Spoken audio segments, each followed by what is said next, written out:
Welcome to another episode of Sustainable Goat. I'm Steve Cassingham, and I interview the greatest of all time in the sustainability space. In this week's episode, we are talking electric yachts. When it comes to sustainability, yachting usually is the last thing that people mention when it comes to being sustainable. But that narrative is changing thanks to Soel Yachts. David Czap, founder of Soel Yachts, has been working on electric propulsion systems his entire career. So I'm really excited about this one, and let's dive right in.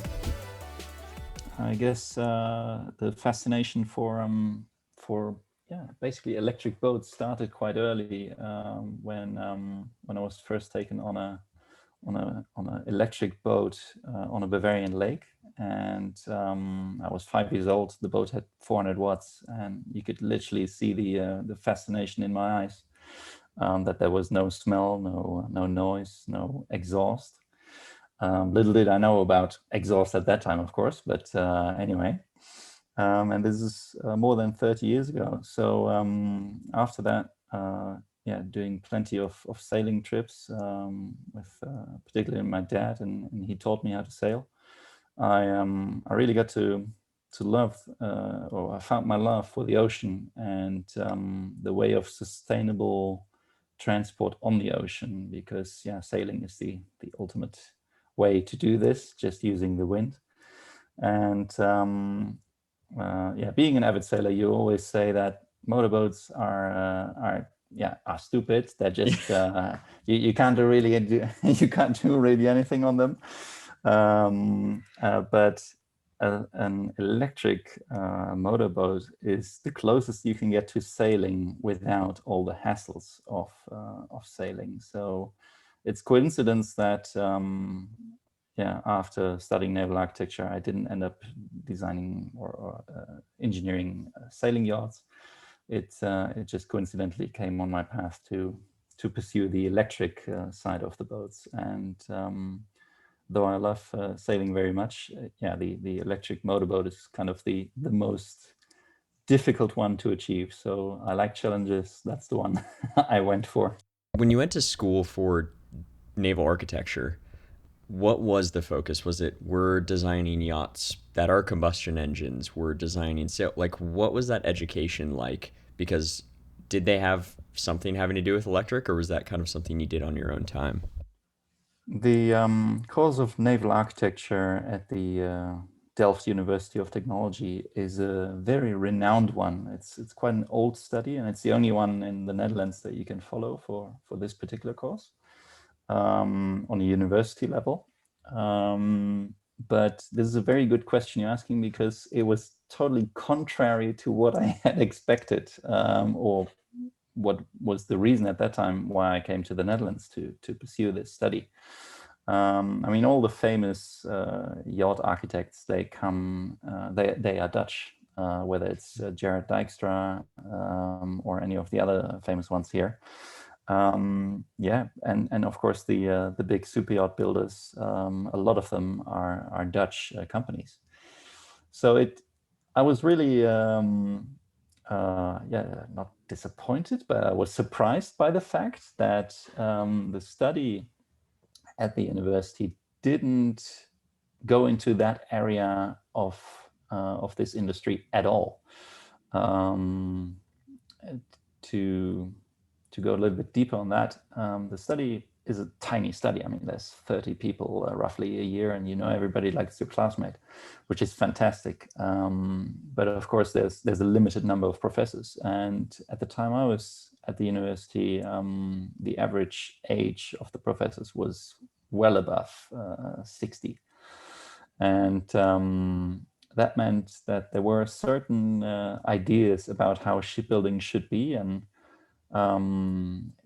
if we mention or if we discussed aluminum or even composites, that's not really the field of expertise for this study. It's a much more traditional way of looking at the industry. There was even one professor that wasn't there anymore, but he kind of set the tone for for the years when I was there, who said that yacht building is not shipbuilding. So yacht building got completely neglected which is a shame because it's the second biggest industry of the Netherlands when looking at the whole maritime sector. So yeah, but that's just how things work. And if it's a small group of people, then yeah, it's how things work out. So in the third year, I participated in one of these student projects where we build a race boat with solar cells, charging a battery and then that powering a motor. And I was fascinated by that project because it literally brought together all the disciplines of what I was fascinated with all along anyway. And it was new and cool. So I joined that team, was in charge of the propulsion system and partially the hull design. And that race was a 5-day race, 220 kilometers in total in the northern province of Friesland here in the Netherlands. And yeah, we won that with a 10-hour advantage. So from that day onwards, it was literally clear for me that I had to do something with this because clearly there was something there. So that's the foundation of when I started my company.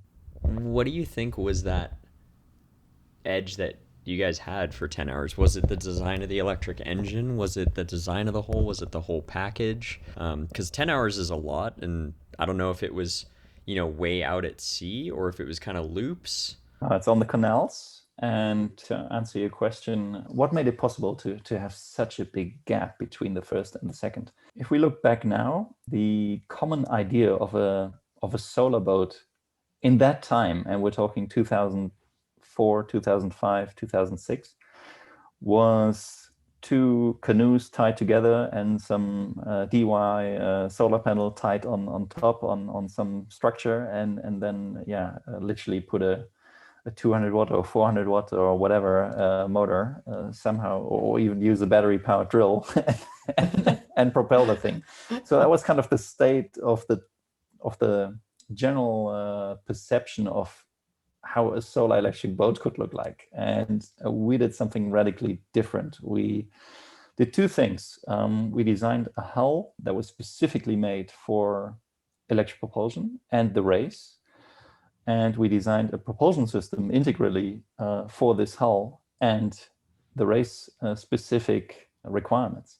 So these are literally the two fundamentals of what we use today in the company as well, because nothing has changed from that perspective. It's still dedicated design of the hull shapes for electric propulsion, and it's integrally approached systems turnkey for the operational profile that the user wants and the hull shape.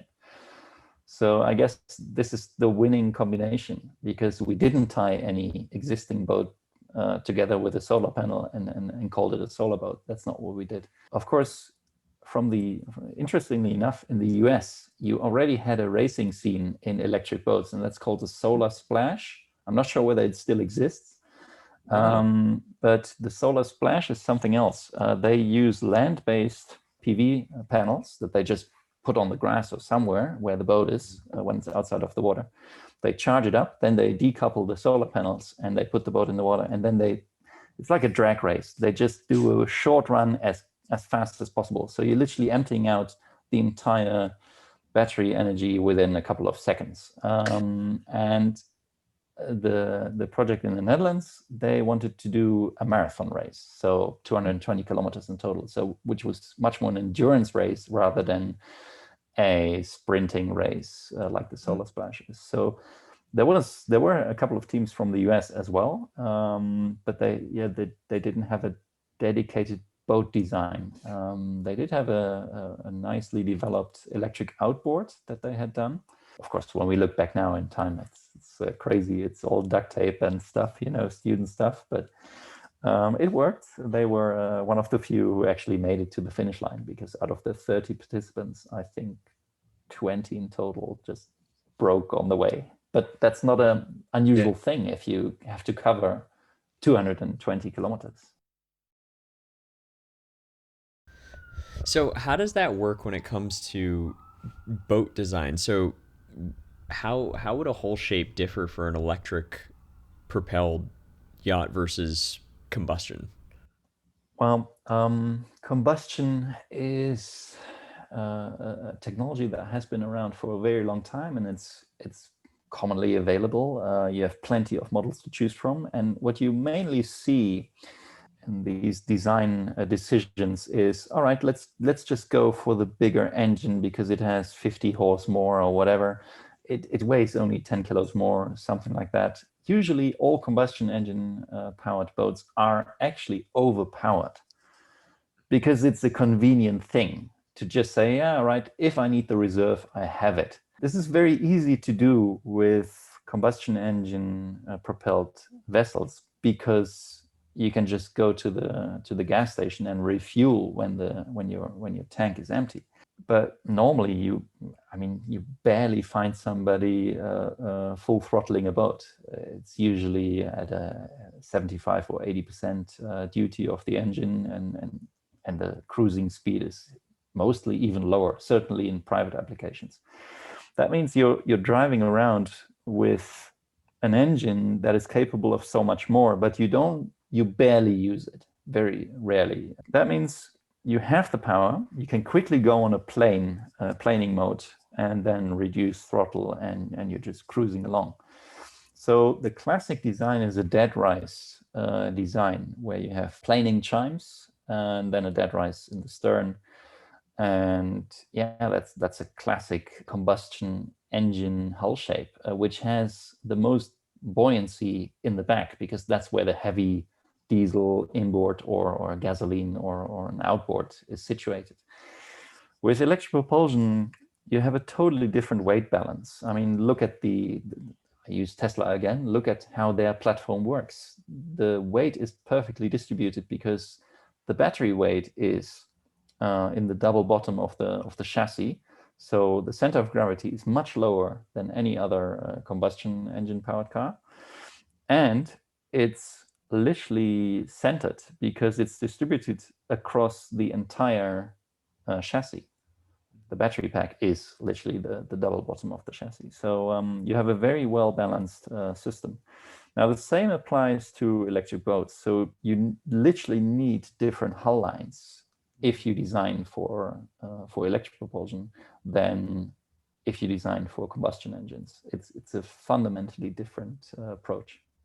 Interesting. So when you're looking to design, I mean, everybody thinks that you can almost take like the same application of Tesla onto the water. Why not put the battery just on the bottom, which theoretically is would work from that standpoint. But what about when it comes to actual power? So like you can't just take an electric yacht and throw down the power and you're going 0 to 60 in 3 seconds, 2.9. So what does it look like solving the water problem of actually like displacing water? It's indeed not comparable to electric cars where it's all about the acceleration. The difficult part to achieve with boats is endurance because it's very simple. Boats have a cubical resistance function, meaning if you want to go twice the speed, you need 8 times the energy.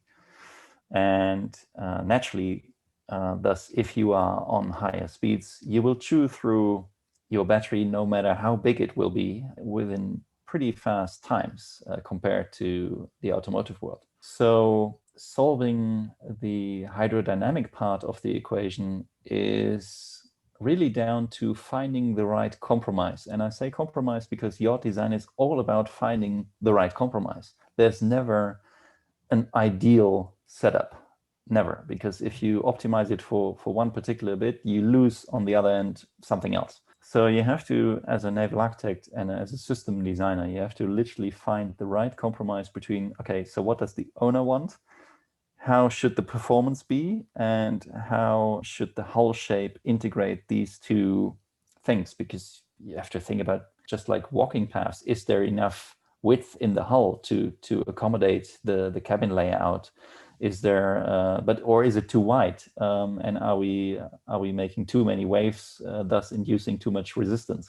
It's all a trade-off. So it's about amenities on board. How luxurious should it all be? What's the customer experience on board? What does he expect? Is it purely commercial vessel just from A to B, which can be quite low on the luxury scale, or is it a private yacht where luxury is a much more important item, and which means you make the boat much heavier.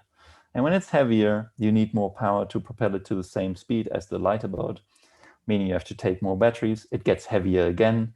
There is a point where you enter a vicious circle, and there's no point anymore in increasing the battery pack, because that's the other standard question we get. Well, can I just increase the range by adding more batteries? Yes, you can to a certain point, until you hit that boundary where you would need to increase your displacement again, and increased displacement means more resistance, means higher power demand, so a bigger motor. And a bigger motor asks obviously for more power, so more power means more battery. So you're starting to spiral downwards into bigger and bigger systems, which don't make sense. So the most important part of our work is to find the right compromises and optimize the performance of the vessel while still maintaining, I would say, 95% of the wishes of the customers. Nice. Yeah. And I think that's kind of one of the things that I think is missed when it comes to thinking about how to design. There's always compromise. Like I come from the film background, and there's no such thing as a perfect camera. You have to make sacrifices. It could be in low light, great in low light, but doesn't work very well in photography. So there's just so many trade-offs that you have to take, and I think a lot of people just think more is better. And I think that the approach that you guys have taken has just been different in such a way that you've been able to innovate in the space. I mean, the 10-hour lead that you had in an educational competition, essentially, I think proved that.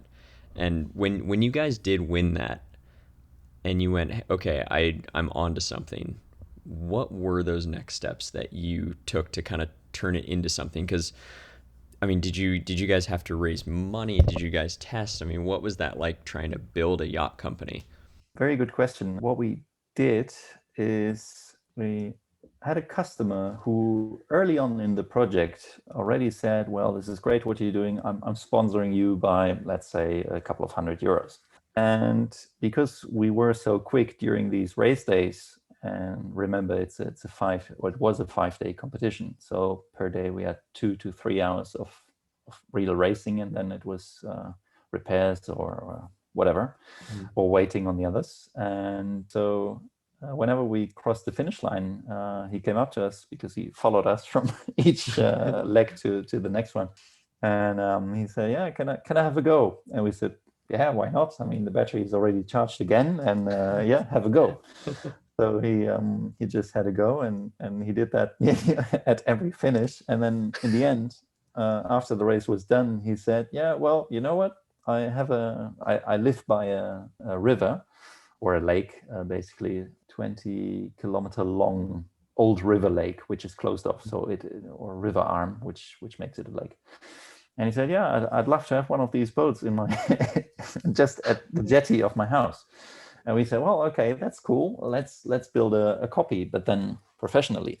So that was literally the first order before we even were incorporated. But we had much bigger plans, because we thought, well, okay, a racing boat for your backyard is nice, but we would like to go to places like Monaco and show this technology. So we had an idea of building a 10-meter carbon fiber version, or basically a yacht version of an electric boat that would be radically different, implementing a lot of what we had invented or found during that student experience. And that turned into the Cheers Mark 1. This is an electric speedboat that we built in 2007, designed it in 2006, and then demonstrated it at the 2008 Monaco Yacht Show, after launching it here in the Netherlands in December 2007. This is a project, obviously, where you need a lot of money to make it happen. I mean, carbon fiber back in the days was, and still is, quite an expensive material, but it needs to be lightweight to get high performance. So this boat achieves 30 knots solar electrically, obviously running then off the battery predominantly, and 7 knots is the break-even speed. So anything above 7 knots, you start depleting the battery, and anything up to 7 knots, you can run it off the solar array. This is 12 o'clock, high noon, good sunshine. Obviously on a cloudy day, it's different. Yeah, with this idea in our head, we coincidentally I think we were picking up something or dropping off something at one of the professors from the university, and his name is Bubbo Ockels. He died a couple of years ago because of cancer, but he was the first astronaut of the Netherlands, so he's quite a well-known guy here, or was, and also internationally, and he was one of the big advocates for having this race in the Netherlands, because he was very closely linked to the automotive race competition, solar car competition in Australia, where the Delft University of Technology participated many times and won many times. So he thought, well, let's have such a race in the Netherlands, and let's do it on the canals with boats instead of cars, because the car edition already exists in Australia. So we were dropping something off there, and he said, well, have you got any plans? What do you do next? And we just showed him a very early sketch of this 10-meter speedboat that we had envisioned. And his eyes started really lighting up, and he said, well, I'm going to call a friend of mine. He's the boss of the one of the banks here in the Netherlands, the Rabobank. And so it didn't take long. I mean, again, this is all pre-2008, so anything was possible. So I think 3 weeks later, we were invited to his house in Amsterdam, and there was this friend, one of the bosses of the Rabobank, and we gave a presentation as 22-year-old students can do it. When I look back at that presentation, I'm like, okay, how did we get this done? But anyway, they looked at each other after our 10-minute presentation and said, yeah, let's do it. So they financed that, and we even got a subsidy from the Dutch government, 50-50 subsidy. So for every dollar spent, you get another dollar from the government. Again, this is all back in the day when it was possible. After 2008, everything changed, obviously. And yeah, so it didn't take long, and we could start literally the proper engineering, the drivetrain build, and the build of the vessel. How did it feel in that moment where, I mean, was it like a rush of like, oh my God, this is happening? It was a continuation of what we had done with the boat that we had already built for the student team, but yes, on a different scale. But the momentum never died down. It was just increasing exponentially, I would say. And yeah, that all led to the 2008 Monaco Yacht Show, where we presented this boat. We never push the fact that it's electric or something. That's just the cherry on top. And there were plenty of media that was covering it, and magazines were covering it. Playboy magazine called it the best looking speedboat they had ever seen. So we were like, okay, check, goal achieved. But now let's sell some. And yeah, then the Lehman Bank collapsed and the financial crisis hit, and we literally shelved that idea because it was way too expensive after the financial collapse. The market for it literally disappeared overnight, and that's when I started focusing heavily on just the propulsion systems and further developing those. This is where then all the projects in the Pacific happened with the voyaging catamarans that we did, a fleet of Polynesian voyaging catamarans, 9 22-meter vessels and 7 17-meter vessels. And they're all over the Pacific. This is obviously where we learned much more than you can learn in any climate chamber, because it's a real-life climate chamber when you are between 6-meter waves on the open ocean. And yeah, I mean, the battery technology that we use today is literally based on what we did back then already. And to date, we've logged more than 500,000 nautical miles. Wow. With all these boats combined. So that's quite a lot of nautical miles. Yeah, that's a ton of miles. Might have to calculate how many times around the Earth that is. Um, We did that some time ago. It was, or was it to the moon? I'm not sure. I think it was 17 times around the world back when we had a counter for it. But yeah, this is again some time ago, and I'm pretty sure that more miles have been added since, because yeah, these boats are used by local voyaging societies and inter-island transportation. so what was that shift that you had to make? I mean, as the person running the company and owning it, I mean, that had to have been kind of a little bit unexpected to have almost an entire market disappear and you just have to pivot on the fly. Why French Polynesia? Why resorts? Why that? Oh, it was as always in life, I guess it was coincidence, because the I had during my first year of the study, I had done my summer internship at Royal Houseman. Royal Houseman is one of the most famed super yacht builders here in the Netherlands. And so I had a good network with these guys. And when I then was building the Soel electric speedboat, we called them up and we said, well, can you do the data interface? Because that's something that's, yeah, was beyond my scope of abilities at that time.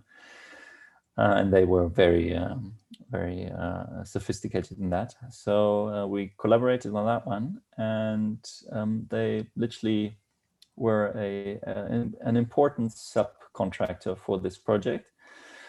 And eventually, I think 2 months after delivering this boat or launching it, they called and they said, well, we have a customer of ours who has 2 yachts from us, and he would like to do some electric boat projects in New Zealand. And he called us because, he called Royal Houseman because at that time, this is 2008 we're talking about, they had just launched Ethereal. Ethereal is the first hybrid / battery powered yacht, super yacht that's out there. And they were the first to do it. So he called them because, yeah, he was planning on doing something with electric propulsion as well. But they said, well, we're building super yachts. We're not into Polynesian voyaging catamarans, but we know a company that can help you. And that was me. So I got to know the gentleman, and a week later I was on a plane to New Zealand. So it literally just happens, via networking, via nearly on coincidence, I guess. We measured in the first boat, which back then just came out of the shed, and they had a normal Yamaha outboard 60 horse between the hulls and just propelling it. And we measured it, determined whether it was possible or not to use electric propulsion for that. And yeah, it turned out to be a suitable boat. It is a catamaran design. I mean, it's definitely made for sailing and not for electric propulsion, but we had to work around that. And this is where we started heavily building the drivetrains and the battery systems from this project onwards. And it literally went hand in hand. I mean, the yacht show happened in I think in December. I got the call from Royal Houseman, and in January I was in New Zealand. I didn't really have to switch anything 180 degrees because we already did both. The only thing that I didn't do for that project, obviously, was designing the hull line, because it was already there. So in essence, it's not a conversion because they're new built vessels, but the design was already there. So yes, of course, it can be optimized by further optimizing the lines for electric propulsion, but that defeats the purpose of this project because it is a voyaging, sailing catamaran. But did that kind of prove the model that in this type of environment where you have, any type of resort, you need to get around on a boat everywhere, you could prove that an electric motor could do it? Yeah, basically it did, because as I was mentioning, they did a lot of transocean passages with these kind of boats. And when the fleet of these boats arrived in French Polynesia, we were invited on a lagoon cruise in the neighboring island of Moorea. And this obviously was happening through one of the traditional tourist excursion catamarans. And this is the moment well, that was the moment when I thought, well, this is kind of strange. We've just come across the ocean from New Zealand, 30 days and nights, spending not a single drop of fuel. And now we're here inside the lagoon where all the beautiful life and the fish and the asset is what the tourists come for. And we're literally, you can see that we're destroying it by these daily excursion boats with their outboards, 2 times 140 horse in the back or 200 horse in the back. And they're not going fast because you're there on a cruise to enjoy the lagoon. It's only that in some rare cases they have to floor it because, I don't know, a storm is coming or whatever. But usually on a day-to-day basis, it doesn't happen. That was the moment when I thought, well, there has to be a better way. And that's literally the foundation for the Soel 12, which is our lagoon excursion solar electric catamaran that can take you on beautiful trips through any lagoon, whether it's the Maldives, whether it's French Polynesia, whether it's the Miami waters. Doesn't matter. Okay, it's not a lagoon in Miami, but you get my point. Just to enjoy the trip instead of listening to some screaming outboards behind you and not using a single drop of fuel. So that's basically the aha moment when we thought, well, if we can do transocean crossings without a drop of fuel, then I'm sure we can do something inside of the lagoon where it really counts, because that's where the life is. Yeah, and a lot of it, I mean, they get around. It's like their kind of vehicle almost, right? Like in some of these areas, they don't have cars; they have boats instead. Very true. The resorts that we cater with our boats, it's not unusual for them to have fuel bills for their conventional fleet of $700 to $800,000 annually, and this is obviously where, great return of investment can be achieved when switching to electric. The annual fuel cost, if I can say fuel, I should say the annual power utility cost that they will have with electric boats changes from, if you have a fleet of 5 boats operating on a daily basis, which is roughly $700,000 to $800,000. If you change that to 3 electric boats, because they're bigger, they can take more passengers, so you don't have to use that many boats, then you change that to roughly $4,000 a year just on electricity, and that's it. And this is 4,000. yeah. And Wow. that is if you don't have your own solar farm next to the resort, which nowadays nearly every resort is starting to do that. So if you produce on land where it's much easier and much cheaper to produce big amounts of solar energy, because you have the space and you don't have any weight constraints on board, then it really makes sense. I mean, it already makes sense if you don't have the solar farm, but if you have the solar farm and if you extend that to a stage where it covers 100% of what the boat consumes, then you're not only cost neutral, but you've maximized your profit as an operator ginormously, because it doesn't matter whether you take one guest on a lagoon cruise or whether you take 20. You're already making money with just one paying guest, because there is no fuel cost. I mean, one full charge on a boat is roughly between $4 and $6. Wow. And this is with the expensive utility costs at, for example, French Polynesia. So go to the US and you will find yourself with way cheaper prices again.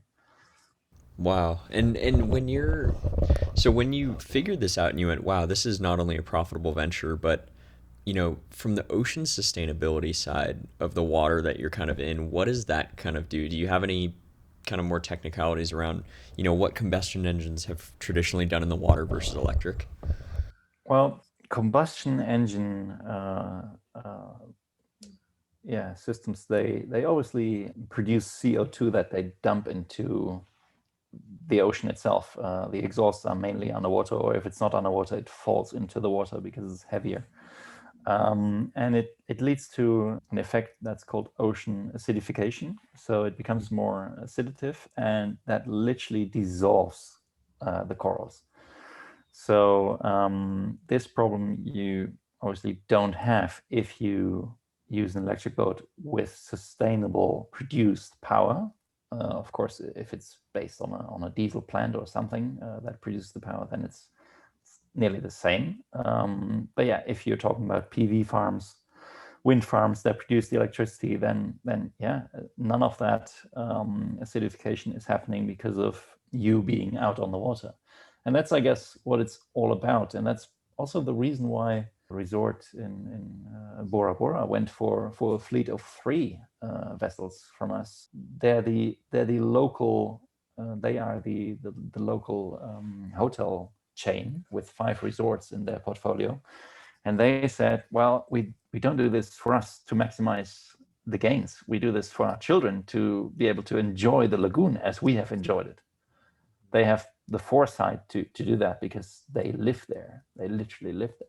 And it's their land and their lagoon, which they grew up with.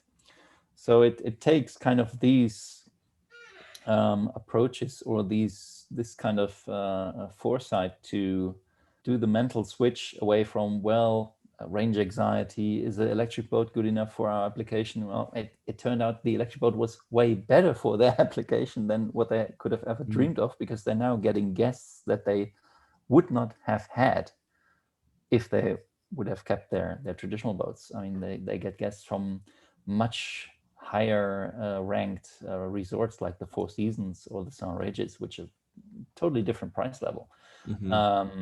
But yeah, these guests, I mean, you know all about it. The vloggers, the bloggers, the influencers, they want the cool stuff. Well, this is the cool stuff. So that, yeah, they're specifically now visiting these resorts for our boats. Well, and I think the coolest thing about it is, you're also supporting a lot of the wildlife that lives in and around that coral. I think a lot of people miss the fact that when coral dies, so much gets affected with it. I mean, it's almost like a underwater hurricane or tornado that rips out entire neighborhoods on land. The fish don't have anywhere to go. And I think that it's so interesting to see that change. Yeah, that's very true. And I mean, it is literally like land ripping away, because if the coral is gone, then there's nothing. If the reef is gone, then nothing is holding back the big waves from crushing the land and literally taking the sand and dumping it somewhere else. So you literally see the land erosion. If the reef isn't healthy, you definitely see land erosion happening after that. Yeah. When you guys, so you guys kind of mastered that size boat. You guys started going bigger, and now you guys are going much bigger. So what was that process like of designing systems for a bigger boat, longer treks, everything like that? It's a natural way of taking these steps. As everything in life, it gets bigger and bigger, and the demands from the customers get higher and higher. And we're just literally answering to the demands of our customers. So we've recently launched 2 Bureau Veritas certified classed vessels, passenger vessels, and they will take 24 passengers plus 2 crew. So this is obviously a big step to do commercial electric boats, because there's very few around, certainly built under Bureau Veritas. But you have to obviously follow the rules of these notified bodies, whether it's DNVGL or whether it's Bureau Veritas or whether it's Lloyd's. What are the differences between those, for those that don't know? Well, basically, you have notified bodies are a rules and regulations authority. And France, for example, they have Bureau Veritas. So Bureau Veritas is a French organization. DNV, Det Norske Veritas, is a Scandinavian organization, and they were combined with Germanische Lloyd, GL. So now it's DNVGL. You have RENA out of the UK, and you have CCS in China. These are all bodies that govern and rule the rules and regulations that are in place for certain types of vessels, passenger vessels being an example. And when you build these specific vessels, you literally have to have surveyors from these notified bodies on site. So they come on a daily basis, not daily, but weekly basis, and inspect the build, test the materials. They do burn off samples with the composite materials that we use to determine whether it's all according to the rules and regulations, whether there's enough resin in there, et cetera, et cetera. Structural integrity, material integrity, it all has to be certified products. And they're literally the watchdog that keeps an eye on all these different aspects. So in the end, you get the stamp, okay, this is a certified vessel. And there's not much difference between these individual governing bodies. It's just that different countries work with different or have different organizations, and internationally they are accepting another's or each other's verdict. So if the boat is accredited as a Bureau Veritas certified passenger vessel, then it's automatically also a DNV GL that has to accept the fact that it's an international, not standard, but standardized system on how to do commercial vessels, specific vessels where you fall outside of the 12 passenger rule, because up to 12 passengers, you can be a non-commercial vessel. So that's the reason why most of the yacht charters allow up to 12 passengers and not more. If it's more than 12, it's a whole different game. Much more difficult to follow. So building yachts is quite easy. And talking about yachts, this is one of the biggest projects we're doing right now. In development are two 60-foot yachts, solar electric. Of course, there will be a diesel genset on board to allow longer passengers, but the goal is to minimize the running time of that one. So it's this is the struggle I was talking about. I mean, it's nearly impossible to answer all the demands of the customers, or to fulfill every wish, who would like to have 0 running hours on the genset and doing everything from the solar roof, but it's just too power hungry. I mean, just electrically cooking or air conditioning, specifically in the American market, air conditioning is a big thing. I mean, that's a very power hungry utility. And so in those cases, the hotel loads alone are enough to eat up literally everything that we get out of the solar array. And it's, on this yacht, it's going to be 64 square meters. And yeah, we get about 15 kilowatt peak out of it, which if you switch everything on, if you're cooking electrically or you're doing AC, or the washing machine is running and stuff like that, lights are on, yeah, it's going to burn through that pretty quick, and there's not much left for running the boat. But then again, a yacht is all about, of course, also enjoying while being at anchor. So you can have the silent nights, no genset running because it's all taken care of by the battery pack, and then you charge up your batteries during the day when you're out for a swim or a snorkel or whatever. And then when it's time to go to your next anchor spot, yeah, you just cruise along electrically and enjoy the silence.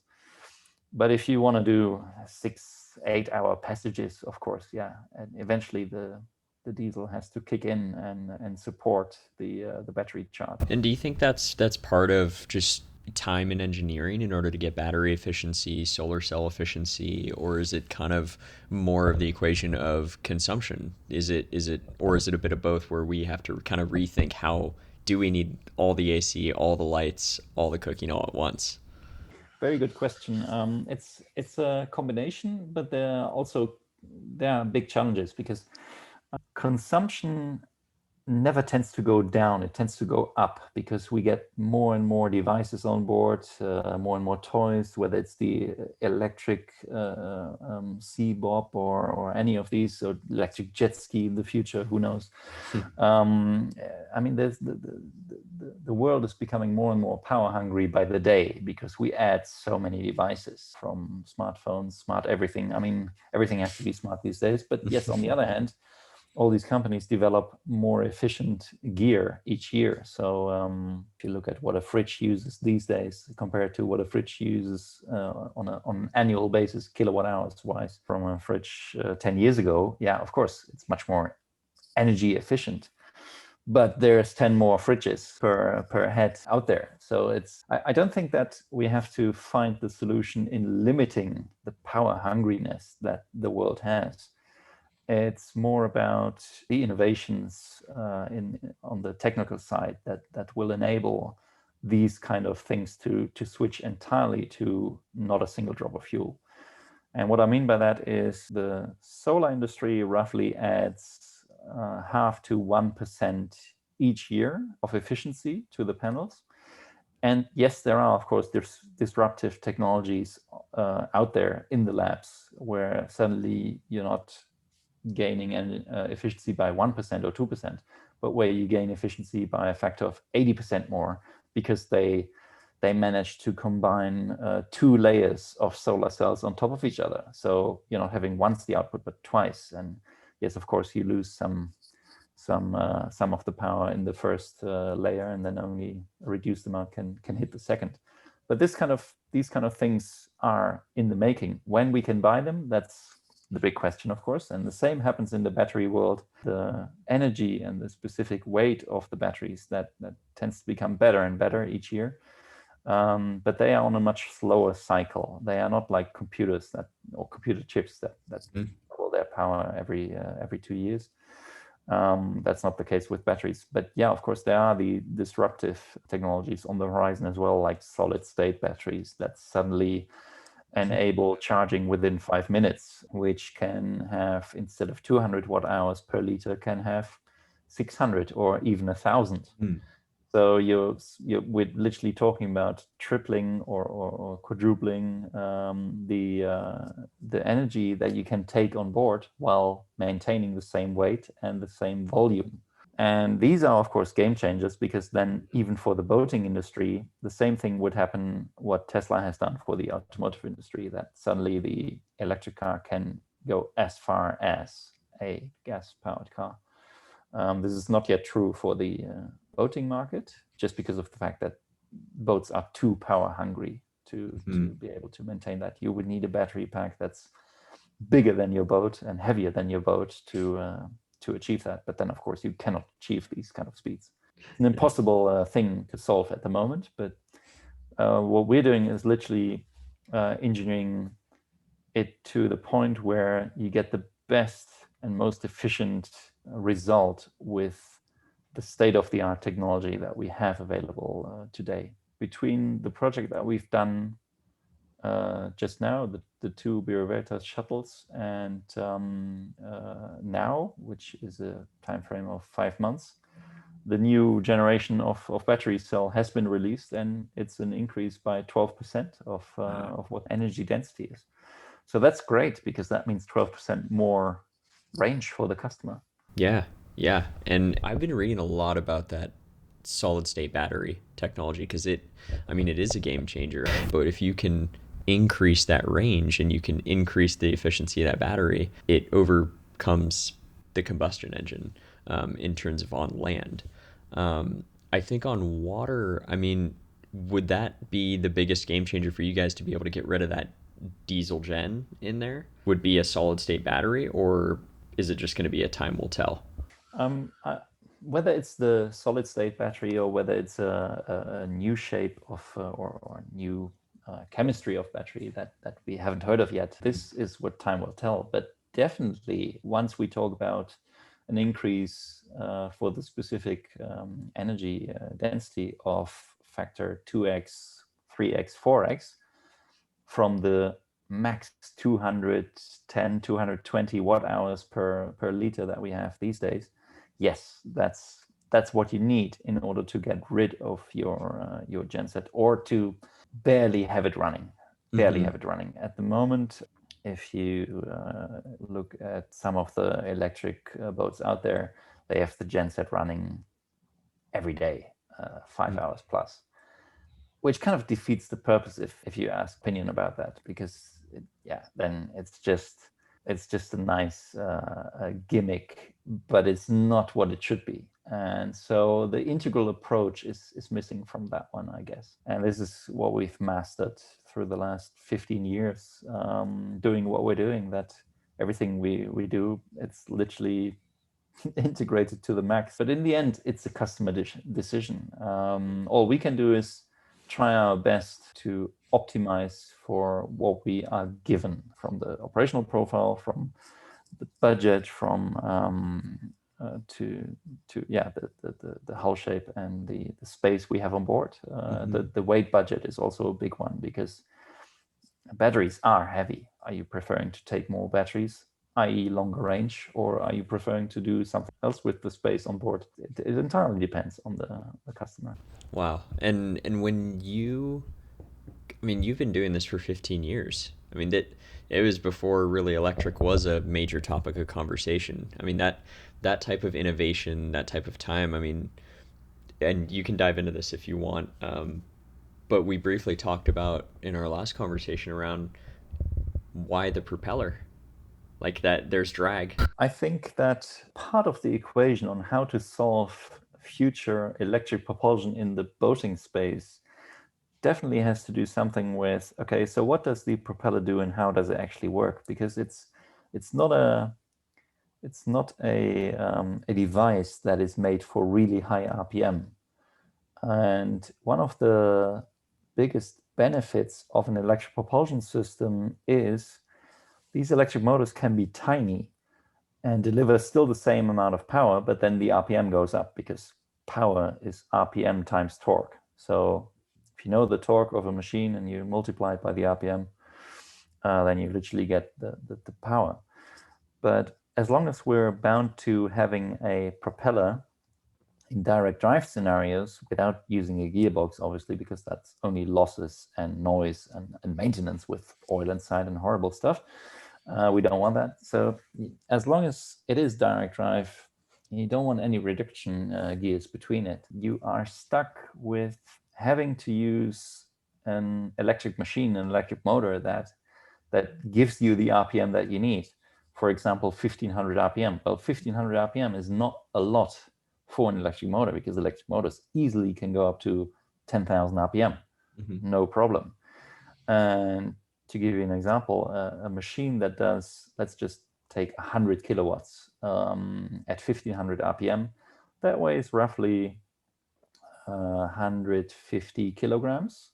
If you're talking about a medium duty machine, or if you're talking about a heavy duty machine, you're talking about 280 kilograms. If you increase the speed to 10,000 RPM, or if you're able to increase the speed to 10,000 RPM, then the motor weight will be 30 to 40 kilograms. So you have a huge weight saving possibility, but yeah, then you can't use a prop. So we've been thinking about this a lot, and have something in the making where we think that it would be a much better solution. But yeah, we have to get rid of that propeller, because the propeller is literally just a wing that's moving through the water, inducing the drag and propelling the boat forward. So because that will hit its cavitation boundary when exceeding the RPM, and the boat would stop moving. It would just spin the propeller in super cavitation, and then it dissolves. Where does Soel Yachts come from? How'd you come up with the name? Is it based on sun? Is it, dive in a little bit to the brand that you've built? Soel Yachts is basically the combination of two words, or soul is the combination of two words. It's solar and it's electric. That's why it's spelled SOEL. And there's also wordplay in it, because in the naval jargon, a boat has to have a soul. I pronounce it Soel Yachts because, that's what we think makes the most sense. Yes, it's a name you have to spell and you have to explain, but yeah, it's a nice catchy name, we think. Certainly with the meaning behind it, and I guess if you just literally pull together these two words, solar and electric, you end up with soul anyway. So yeah, that's where it comes from. The brand Soel Yachts. Yeah, Soel Yachts is really our vehicle for our own designs, where we do all the design, the branding, the naval architecture. We call it specifically electric naval architecture, what we do on a daily basis. And that enables us to let go of any of the shortcomings that we would have with conversions if customers ask us to convert, just like the project in French Polynesia with the voyaging catamarans where the hull shape was already given. It definitely is not 100% perfect for electric propulsion, but it works. But there's room for improvement. So that's the reason why we literally incorporated Soel Yachts and design from the commercial boats to the yacht versions that we have currently in the portfolio. Particularly the yacht portfolio is where obviously the name makes sense. Soel Yachts. We thought a lot about it, whether we should call it Soel Boats or Soel something, but yeah, Soel Yachts has the more elegant touch to it. Definitely. And given the fact that we do offer the commercial side as well as the yachts, yeah, it makes sense to stick to that. Do you have a goal of going back to the Monaco Yacht Show, or possibly pull into the harbor when it's Formula One weekend? Yeah, definitely. Yeah, of course, that's the goal. I mean, the yacht shows down in the south of France, whether it's the Cannes Yachting Festival or whether it's the Monaco Yacht Show. The Monaco Yacht Show is really for different class of yacht, I would say. It is more for the super yachts. So if you're below 30 or 40 meters, yeah, it's questionable whether you're on the right spot. And I guess it takes a couple more years before we offer a yacht that's that big, though technology-wise, yeah, we can make that. That's not the issue. But I guess it's customer demand that will have to grow with the current movement. Look at it in the same way as the Tesla semi-truck and the Tesla normal car.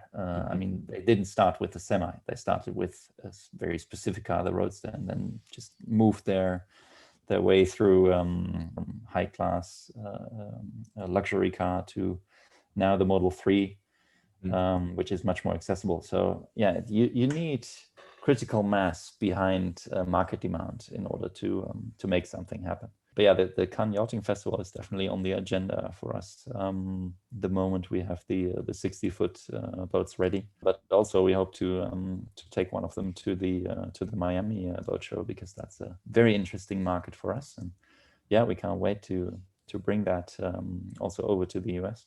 Yeah, when it comes to expansion of the company, I mean, that the yachting market obviously is a global thing. Is it Miami? Is it West Coast? Is it Australia? Where do you guys look to kind of expand as you guys continue to grow? It doesn't really matter where we look. There's everywhere room to grow. That's the thing. I mean, if we look at the demographics of how our website is used, then yeah, the US is definitely one of the biggest parts where the traffic comes from.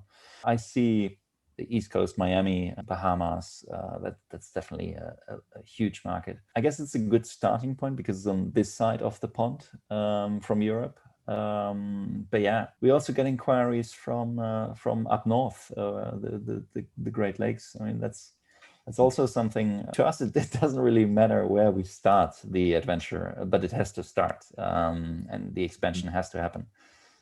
Because yeah, the market asks for it. It doesn't matter where we look. We can find the right applications nearly everywhere where there's water. Whether it's a resort in the Maldives, whether it's a private person in Australia who wants to just cruise Sydney Harbour waters, or whether it's in French Polynesia because resorts cater for the guests with the airport pickup with electric boats. I mean, or whether it's in the Mediterranean where a private owner would like to go to Croatia on a trip with his 60-foot yacht or an 80-foot yacht. It doesn't matter. They're literally everywhere.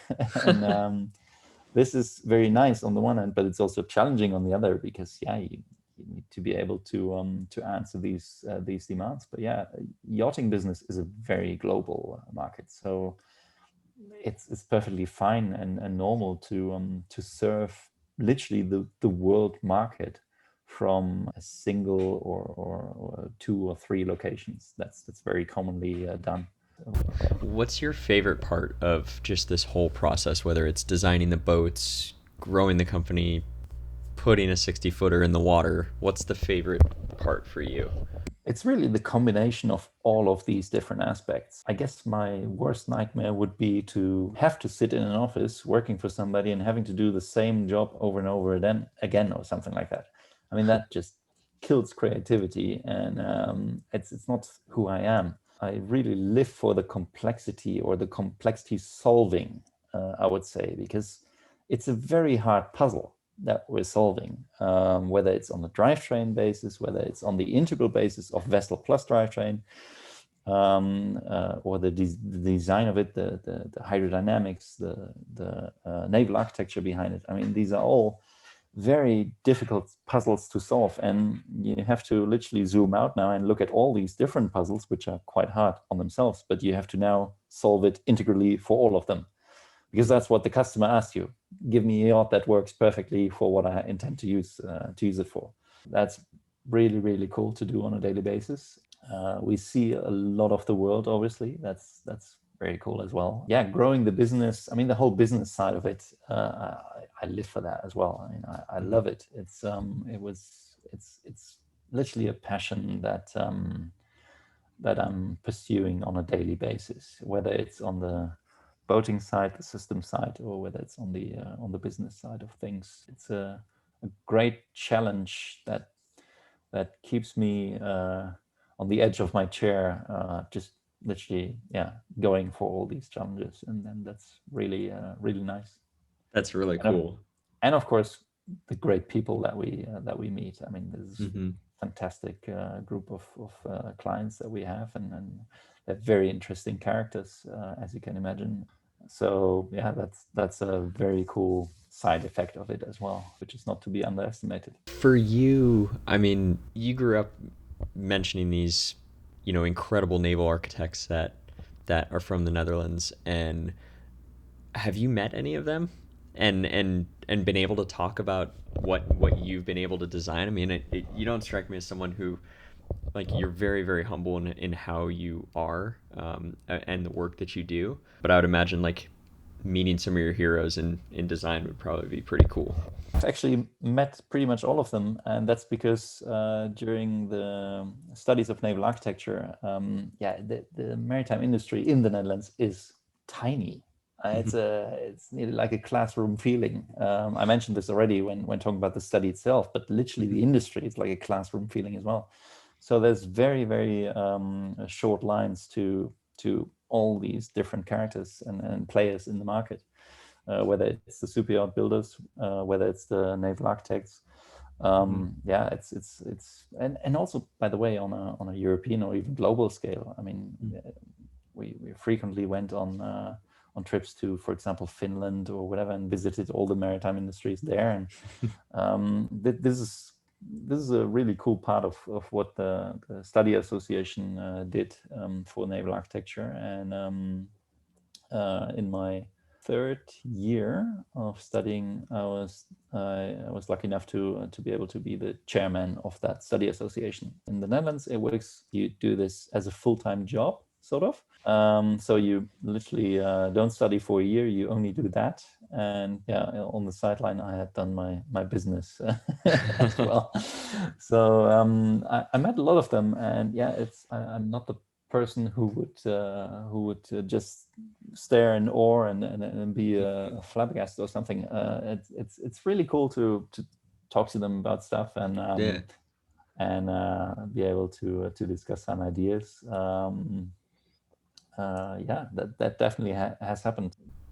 I mean, I think that would be the coolest part, is just learning. I mean, even from my industry, I mean, I've worked with a lot of people that would be considered, famous in whatever they do, and at the end of the day, people are people, and they all have an incredible story. And so to be able to learn from them and just be like, wow, what did you do in that moment? I think would be just so cool to learn those kind of things. What's your hope just for, that the future of yachting? Is it just electric? Is it electric and sailing? Is it everybody gets to experience what it's like to be on the water? What's kind of your hope and your impact that you want to have? Well, sailing you will always obviously keep, because people want to go sailing, and I perfectly understand, being a sailor myself. But it's very hard to to say, all right, everybody has to sail now because that saves the planet. That's not how it's going to work, because with sailing you cannot stick to any schedule. You're literally bound to, well, how the winds blow. So there is obviously a space where motor vessels make sense. And my hope is that with the maritime industry obviously always lagging behind the automotive industry by, well, let's say between 15 and 20 years, that the transition happens quicker than that. Because I don't think that we should wait another 15 years or something before the boating industry should pick up on clearly what is the way to go. Yes, there are big challenges ahead on how to solve the energy equation. How do you get that much energy on board? But yeah, there's also the whole debate about, well, what alternative fuels do we have apart from, or not fuels, but energy storage systems. So there is different stuff out there, obviously, and there's heavy development behind that. So yeah, if you ask me, my hope is that the real critical mass gets behind it quicker than what it usually takes for the maritime industry to pick up something that clearly is the way forward. Yeah, that's awesome.